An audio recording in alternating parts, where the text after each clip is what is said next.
Good evening, kindred. I am Teranz, and welcome back to Vampire the Masquerade Shadows of New York. Last time we learned about Julia's job and how she no longer has it, and now we're going to continue from there, so let's get going. I just feel like my world has crumbled into nothing. I mean, you have every right to, like Jesus. If I were you, I would have already broken down into a sobbing mess. I'd love to, but I'm on a subway, far too proud to cry in public, even now, and it's stupid, but I just feel like I feel like someone's out there. Wow, my reading ability, apparently. It's stupid, but I feel like someone out there keeps destroying everything I hold dear just to see my reaction. Like it was a prank show and someone was waiting to record me crying. So out of sheer spite, I'm doing my best to not cry. Fuck you, whoever you are, whoever and wherever you are. That's the most Julia Sawinski thing I've heard. Spite as the greatest motivator, huh? Not feeling particularly motivated to do anything right now, to be honest. I just want to stay in my bed until my shithead landlord calls the cops to forcefully evict me.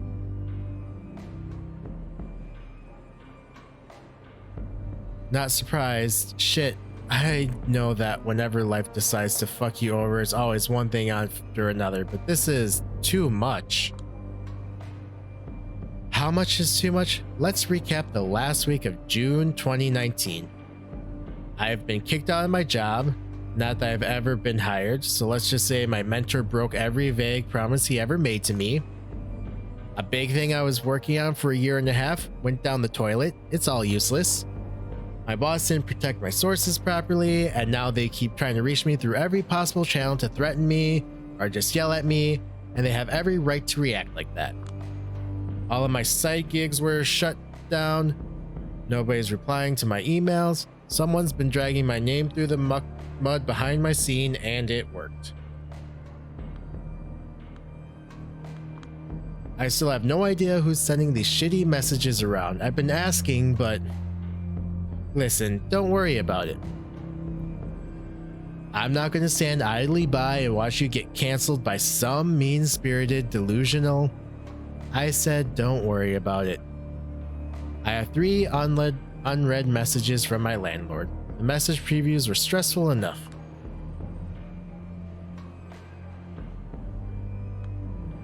Sorry, got a distract. Alright. A call came from Chicago. Apparently my dad has bladder cancer. Mom is in hysterics. She'd go crazy if she heard about my situation. So I have to pretend everything is okay whenever she calls. And she calls every day, and she won't hang up before she offloads all of her burdens on me. And I can't blame her because we all had to learn to cope with Dad's psychopathic tendencies somehow. I was robbed, all of my documents and what little money I had gone. Don't even know when or where it happened. And it's driving me crazy because I'm always extremely wary of pickpockets. The list goes on. I don't want to sound paranoid, but it really feels like a concerted attack.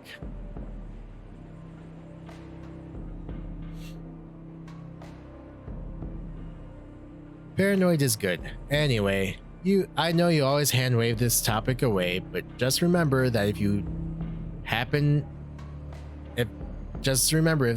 if anything happens, my place is your place. You don't have to get through it alone. I do. I've been a trouble magnet, and as self-centered as I may be, I don't want to affect you. I know. Listen, I have another call. All right, just call me if anything happens, no matter how dumb it seems, okay? And swing by whenever you can. I will. Thank you. See you. I put my phone away, exhale, and blankly stare in front of me. Christ.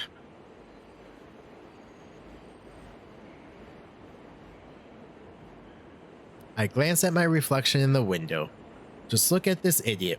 Whenever the situation requires me to dress formally, I still feel a bit like a child cosplaying as an adult. Should have just followed the dress for the job you want advice and continued dressing up like a trust fund kid who keeps partying on Brooklyn rooftops for years without a care in the world. It's only after a while that I realize the car is empty. Unnaturally so. I start feeling uneasy, but someone enters my peripheral vision.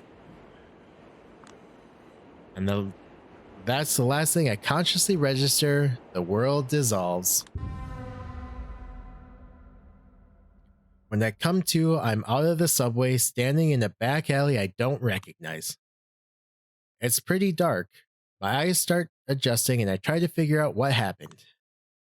There's a gun in my hand. A faint silhouette at my feet. It's not moving. Somebody stands in front of me, covered in shadows. I can't make out her face, but she's staring at me with visible intent. She speaks. Her voice is raspy and androgynous, her tone hateful and mocking. Aren't you a nasty one? What's going on? Who are you? Don't play coy.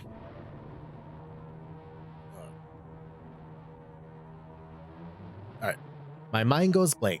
I look at the ground and there's a body riddled with bullet holes, and I recognize who it was.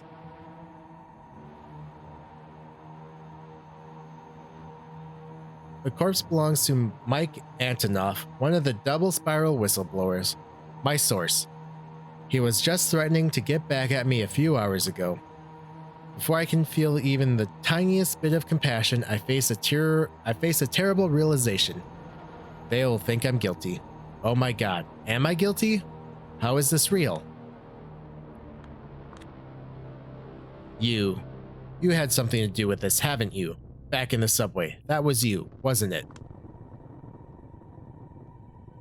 A man is bleeding out at your feet, and you're turning this around on me somehow. I haven't done anything to him. Again, don't play coy. You knew him. He was mad at you. You started to tell him sob stories about your situation. He was having none of it. You got mad. Things escalated. He died. This isn't true. It's plausible. That doesn't make it true. Or does it? This is just a nightmare. It doesn't even make sense. It must be a dream. And if it isn't, the person in front of me must be responsible. There's a faint voice in my head screaming that it's her world and that I'm just living in it. What the fuck have you done to me? Nothing yet, but I'll do what I can to get you locked up for life. This is a murder in the first degree with special circumstances. Her detached voice and nonsensical tone only reassures me this can't be real. I refuse to believe it is. Before I even manage to think this through, I point the gun at her. If I did murder him, you wouldn't be acting like that. You wouldn't be standing in front of me. You'd be running away, calling the police, begging for help, yelling that I'm a psychopath. Oh, you are a psycho, but I'm not a coward. I won't let you walk out if you're alive. This doesn't make a single lick of sense. Tears well up in my eyes. Why are you doing this? Because sometimes one has to confront what they're truly made of. There's no two ways about this. She's gotta be nuts. Slowly but surely, she starts walking towards me. Stop, right there, or I'll shoot. Go on. It's the only way you can get off the hook, isn't it? The only way that you can survive. But you will definitely prove you're the monster I claim you are. What the fuck is this tone? So controlling, inauthentic, patronizing. I'm serious. For your own sake, you'd better be. She keeps getting closer. Maybe I did kill Antoff. Maybe I don't deserve to live. Maybe it is less tiring not to live. Maybe I should just let her take care of me. Maybe I'll just wake up. Or maybe this is insane. Or maybe this insane reality needs to be rejected as violently as possible. Maybe a world that wants to destroy me deserves to be destroyed. She's right in front of me. It's now or never. Ooh, I'm a shooter. I close my eyes and squeeze the trigger. A loud bang echoes through the alley. I'm afraid to look at what I've done. I've been to a shooting range once and felt absolutely horrified by pistols. Such a small thing, but can easily puncture a hole in the fabric reality is made of. Never knew I'd be able to use it against another human being. The very thought makes me want to puke. You were a right choice after all. I'm so glad.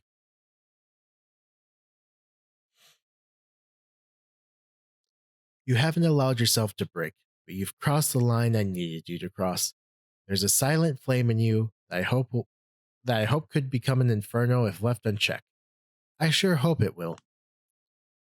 She's still alive. Her voice is coming from behind me. She puts her hand around my waist and her cold mouth touches my neck. I can feel my shirt getting violently torn off. I don't understand, but I'm too dazed to protest. That was your final test. Congratulations, you have proven yourself worthy. I can feel something sharp sliding down my neck. It's not too painful, just startling. Think, a doctor pushing a needle into your vein without proper warning. And it hits me. Pure bliss. The dopamine receptors I've considered completely fried until now suddenly recover and start bombarding me with pleasure I've never known before. I finally let the tears go. They come flooding. They've been waiting for years. It's such a relief. Is it raining? I feel like I'm in the middle of a deluge, at least, washing away all of my fears, all of my sorrows, all of my anger, all my pain, all of my ego. I've become one with the world and the woman behind me. She's holding me tight, making me feel like it's like the only... She's holding me tight, making me feel like the only important thing in the world. Everything else blurs. I feel something intense towards her, something I've never felt before. Is this love? I hope it is. This is not you, hisses a familiar, cynical voice in the back of my head. But it's okay. I've never felt particularly fond of me anyway. New York, you're perfect. Oh, please don't change a thing. He who laughs in the shadows always has the last laugh. Hallelujah, be praised. When everything is cliched, nothing is. Isn't that the ever-distant utopia I've been chasing all along? People on other trains, I hope you're doing fine. God, shut up. Just enjoy it. You finally understand. She's making love to me. She's giving birth to me. She's burying me.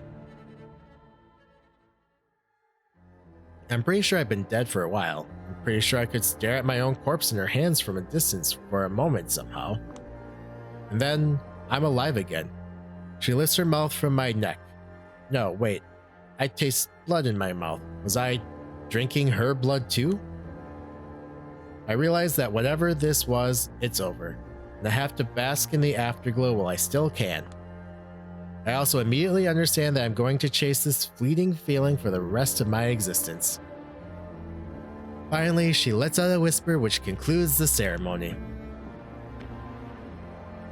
No matter what happens next, don't forget, you're a monster.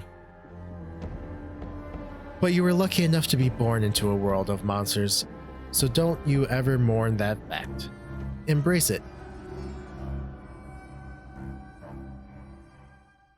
Alright. Once again, I find myself in Big Beat Burger. Familiar surroundings, faces I recognize, mood, same as it ever was. Still, I process it in an entirely different way. It all frustrates me now. Or more precisely, makes me frustrated with myself.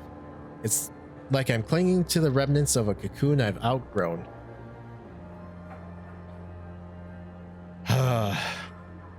It's the same with these cigarettes. I don't need them anymore, so why do I keep holding on to them?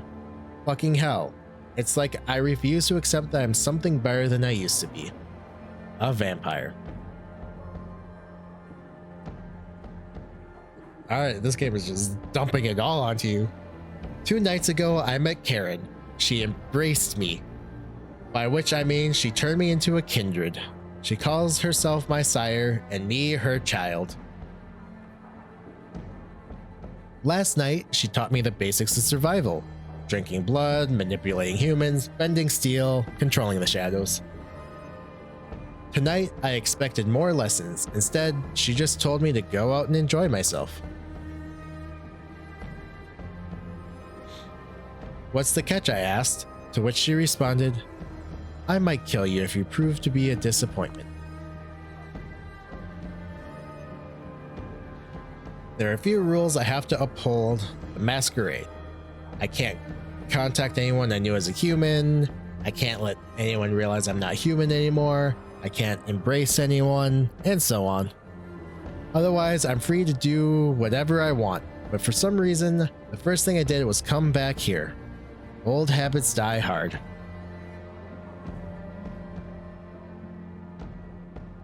Karen is probably watching me from somewhere even now. The way I understand it, tomorrow night, she is supposed to introduce me to the Camarilla, a local society of vampires. Turns out they are the ones who have been systematically ruining my life lately. All part of some secret evaluation that I barely passed. Just imagining the reach they have makes me dizzy. After they destroyed the old me that I barely cared about, Karen rebuilt me anew. On one hand, her test left some scars that will take time to heal. On the other hand, maybe I should just be grateful? I am snapped out of my thoughts by a sudden scream. Some douchebag yelling about his french fries not being salty enough. I think this is my cue to leave. Permanently. Goodbye, BBB. I hope I never see you again. I'm destined for greater things, you see.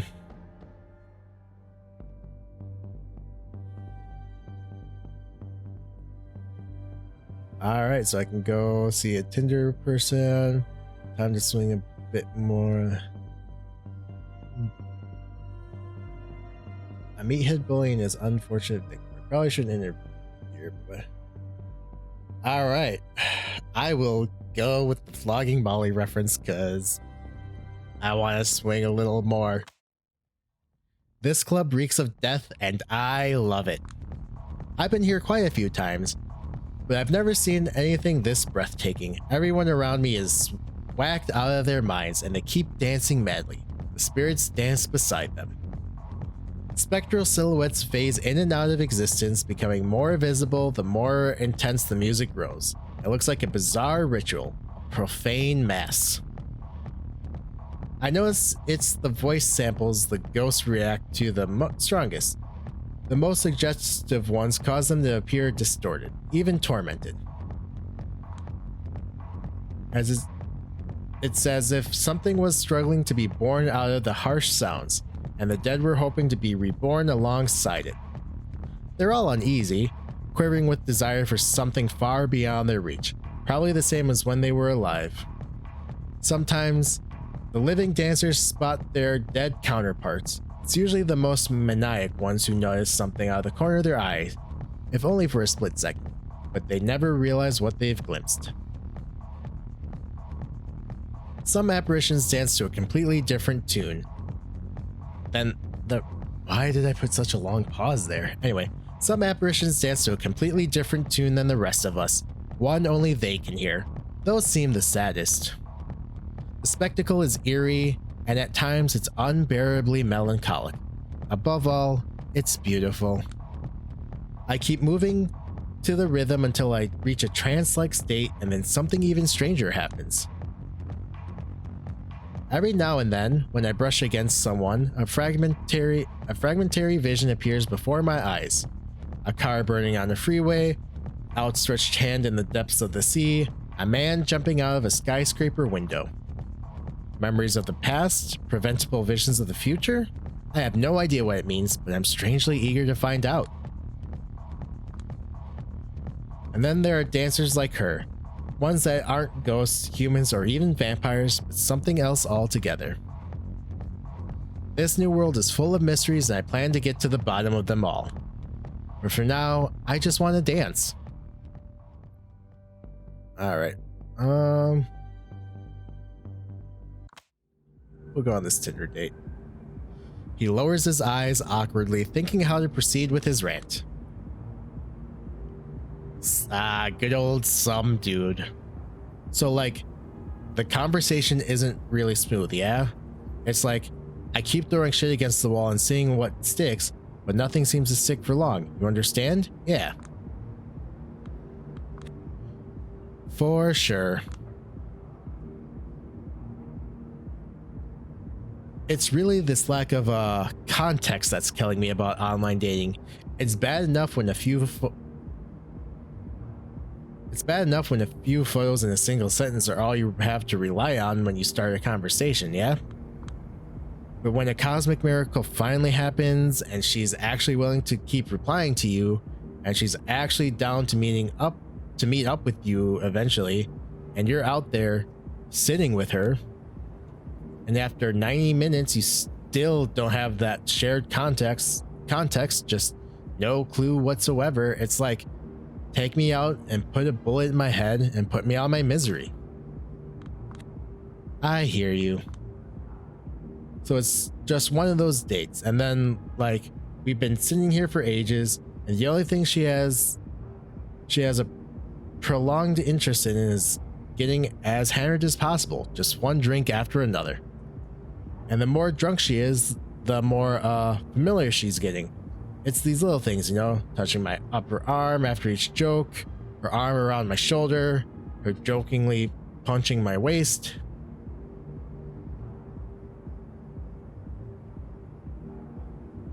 The escalation is subtle, but steady. In addition, one reoccurring topic appears, and that's all the cool shit she has and wishes she could have shown me.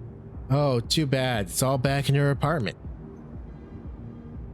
That's when it hits me. She just wants to fuck or sleep with me. No way. Yeah, well, eventually we both run out of ideas for topics that could potentially be interesting for the both of us, so I'm just like, yeah, I'd love to see all the crap in your apartment. So we Uber there, and it's an admittedly pretty nice apartment. Not like nothing too fancy. I can tell her dad is the kind of asshole I'd like to punch in the face if I ever met him. You know what I mean. So she guides me to the kitchen and makes some tea, a rare Indian blend. Forgot what it was 5 minutes later. Then she excuses herself to the bathroom and doesn't come back. 10 minutes later, I run out of tweets to read and become a little concerned. I start looking around. The first thing that catches my eye is the kitchen table. Go on.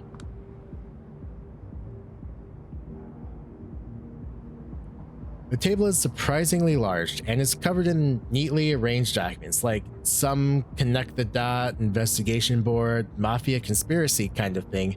Naturally, I take interest.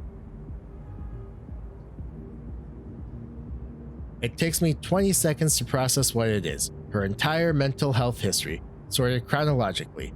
All this juicy stuff neatly underlined in color. And I mean entire. It's all in there. A detailed description of her fucked up household situation over the years, anxiety, ADHD, bouts of depression, suspicions of schizophrenia, severe BPD, some weird psychosexual stuff with her brother. I keep reading and reading.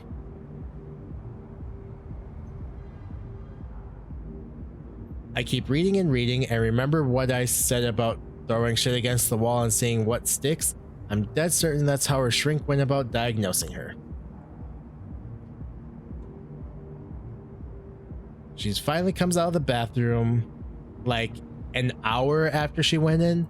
And at this point, I've read all the shit on the table 3 times, and not just the stuff she's highlighted for my convenience. And I feel like right now I understand her better than like someone who's read Crime and Punishment understands Raskolnikov.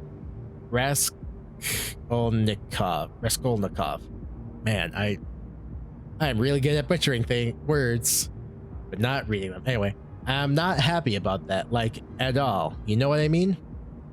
Uh-huh.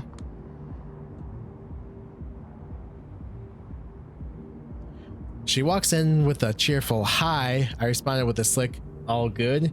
She nods, does this weird finger gun thing, and chuckles. I pretend I've been doing work-related stuff on my phone the whole time.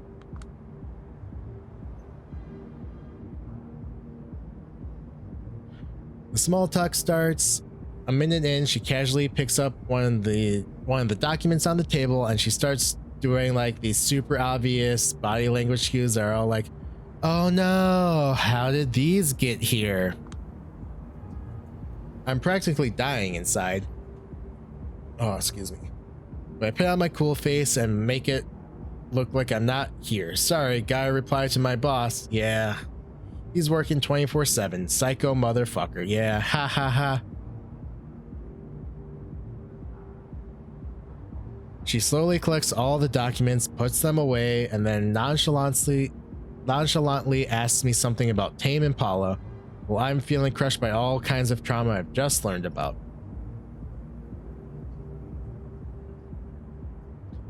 The apartment starts feeling like a coffin. All of a sudden, she picks up a kitchen knife and starts playing with it. I don't know why I took such a long pause. All right. She picks up a kitchen knife and starts playing with it with this zoned out stare. I'm fucking mortified. So what do you think I did? You slept with her? Of course I slept with her. That's how the worst 6 months of my life began, and I couldn't even say I didn't see it coming. God, I'm such a slut.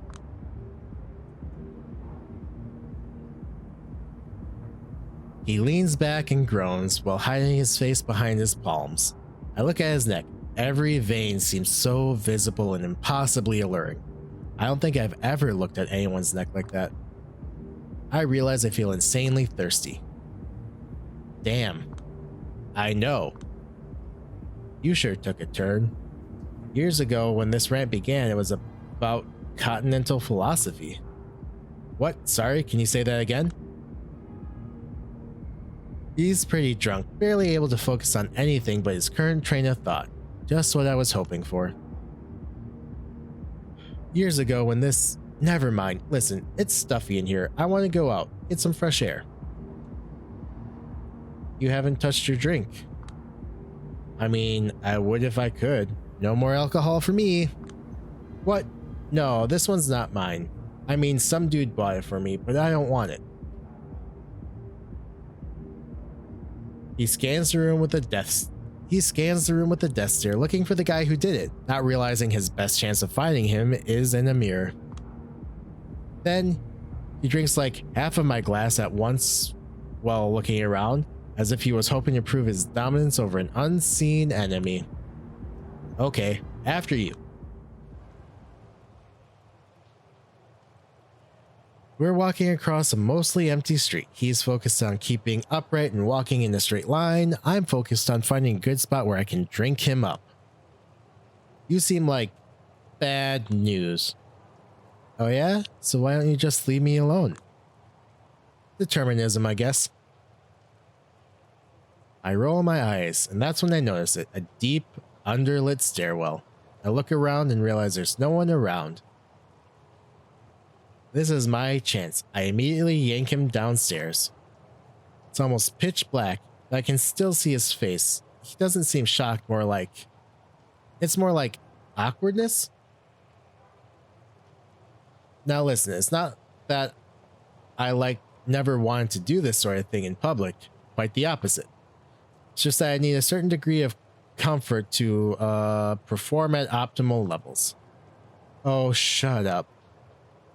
I sink my neck into his... I sink my neck into his fangs. I also sink my fangs into his neck as he whimpers and becomes silent. Finally, that's what I've been waiting for the past hour. He relaxes in my arms and I relax with him. It's like all the drinks I had denied myself until now are hitting my head all at once, with no unpleasant side effects. I feel radiant. I don't want this moment to end.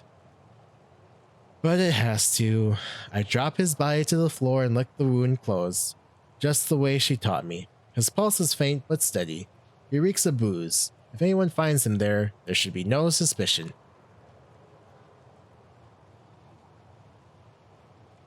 As I walk up the stairwell, I insert a finger into my mouth and try to sense my fangs. No dice. It seems they really are retractable. Well, that's handy. The hunger pains are gone and I rub my hands around my body. I feel comfortable, hopeful, happy. Can't remember the last time I enjoyed life like this. Now let's keep this party going. Wow, what a night. I watched Times Square from above. It's beautiful. Never thought this place could make me emotional, to be honest, but here I am, feeling deeply moved. Who would have thought? Getting up here was surprisingly easy, all things considered. Took more thought than physical effort. Earlier tonight, I started experimenting with this body's limits. I realized I can jump over small buildings and climb steep walls with ease now, and my whole perception of space has shifted. I planned a scenic route across rooftops. I did my best to avoid attracting attention, just as I was told. Stayed in the shadows as much as humanly possible. I spot a drone from afar. For a second, I feel uneasy, but I remember what she told me. Machines won't get a clear view of me anymore. Camera's footage, photos, it's all glitched out or blurry. Wouldn't take it for granted if I didn't try to catch my reflection earlier. I couldn't see my face clearly. Not in the mirror, not even in a puddle. My face was like one of Dolly's clocks. She told me to keep a low profile regardless. Someone might take note and track you down. She didn't care to elaborate, but it didn't sound encouraging. Suddenly it hits me. I might never be able to see my own face again. And I won't even be able to take care of my looks by myself. And what about all the long-term psychological effects?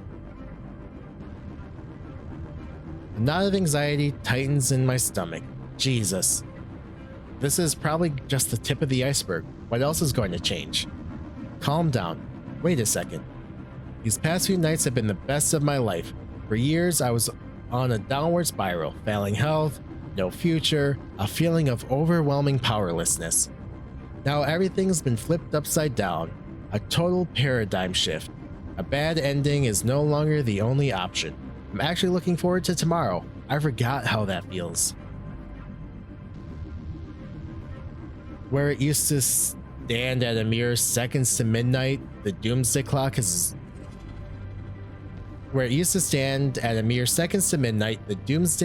been effectively turned off. A cold breeze brushes my cheeks. As stupid as it sounds, I chose to read it as the world telling me to chin up. I can bend anyone to my will. I'm capable of superhuman strength. I am a master of shadows. I can do anything. Tomorrow night, I will be introduced to my duties. If everything goes according to plan, I will become a New York City representative of Clan Lasombra. Whoever they are, whatever that means, I have no idea what to expect. But tonight is tonight. I'm free. All my worries from a month ago feel like they belong to someone else. Finally, things are looking up. All right. Let's seems like a good place to stop. Went a little longer than I wanted to, but anyway, thank you all for watching, and I'll see you next time with more Vampire the Masquerade Shadows of New York.